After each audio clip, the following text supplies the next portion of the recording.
में लखनऊ के मनोज पांडे ने भी शहादत दी थी। इंडिया रूस ने कैप्टन मनोज पांडे के पिता गोपीचंद पांडे से खास बातचीत की है। आइए आपको सुनवाते हैं। कैप्टन मनोज पांडे के पिताजी इस वक्त हमारे साथ मौजूद है क्योंकि आज कारगिल विजय दिवस मनाया जा रहा है। बात करने के लिए हमारे साथ हैं।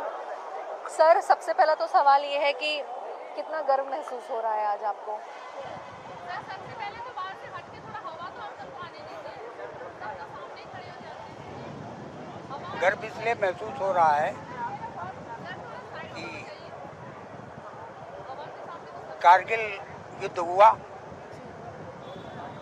और उन वीर शहीदों को श्रद्धांजलि अर्पित करने के लिए एक जगह पर इतने लोग इकट्ठा हुए। उन शहीद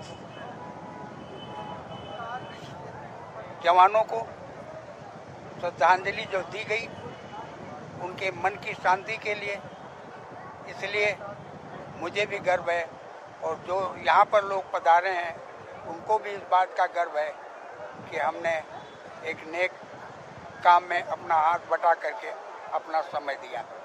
सर, मनोज जी की कुछ स्मृतियां आज भी बसती हैं आपके जहन में। मनोज जी की स्मृतियां आज भी बसती हैं आपके जहन में, कुछ साझा करिए। नहीं, वो तो जीवन भर रहेंगी, वो तो मेरा पुत्र है और उसकी यादें कभी जा नहीं सकती हैं। वो हमेशा रहेंगी, 24 घंटा रहेंगी, रात दिन रहेंगी। तो ये तो पूछने वाली बात ही नहीं है मैम। ये उन्हीं का डिसीजन था सर, आर्मी ज्वाइन करने का? जी, ये उन्हीं का विजन था, ये उन्हीं का मन था।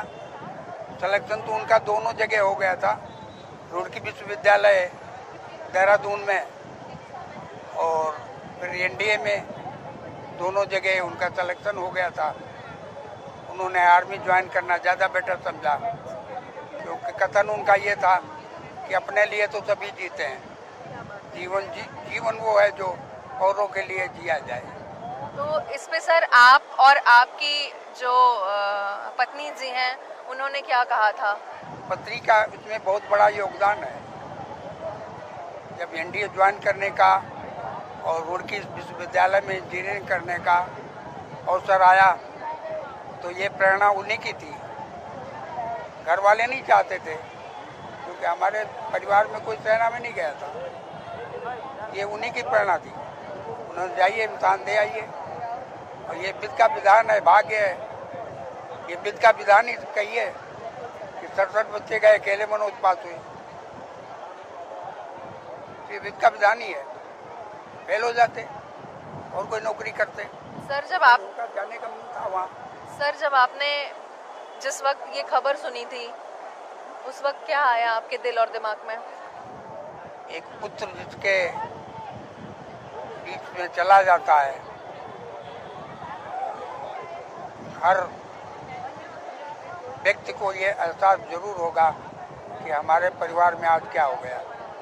उसके दुख की कोई सीमा नहीं होती है, न उसको बयां किया जाता है और न कोई कर सकता है। उसका दिल, उसकी आत्मा जानती है कि उसमें क्या गुजरी। सर, आपके पोते भी आज आए हैं, वो कितना गर्व महसूस करते हैं अपने पिता को लेकर के? ये तो जब मनोज की कैजुअलिटी हुई थी ये तो पैदा भी नहीं हुए थे। ये तो सुन करके, कार्यक्रम देख करके उनको एहसास होता है कि हमारे जो चाऊ जी थे वो सेना में कितना अच्छा काम किया, मातृभूमि की रक्षा के लिए अपने प्राणों का उत्सर्ग कर दिया, जिसका उन्हें भी गर्व होता है, इसीलिए वो कार्यक्रम में आते हैं। सर, आज मनोज जी की माता जी नहीं आई? उनका स्वर्गवास हो गया 2021 में। अभी सर, आज जिस तरीके से मुख्यमंत्री योगी आदित्यनाथ जी ने भी एक ऐलान कर दिया कि अब उन शहीदों की जो स्मृतियां हैं उसके चिन्ह लगाए जाएंगे, ये स्टेप आप इस स्टेप को किस तरह से देख रहे हैं? नहीं, ऐसा कुछ होता है ये तो आने वाले जो परिवार हैं, जो सैनिक परिवार हैं, जिनके घर में इस टाइप की कैजुअलिटी हुई है, उनके लिए थोड़ा सा, जैसे पहले सरकारें सुनती नहीं थी, तो अब कम से कम यदि एक मुख्यमंत्री मंच से ऐसी बात बोल रहा है तो उसका कुछ तो मकसद होता है, और जो मकसद निकलता है उससे उन शहीद परिवारों को थोड़ी सी आत्म शांति मिलती है। धन से कुछ नहीं होता है, धन से उसका दुख बांटा नहीं जा सकता है।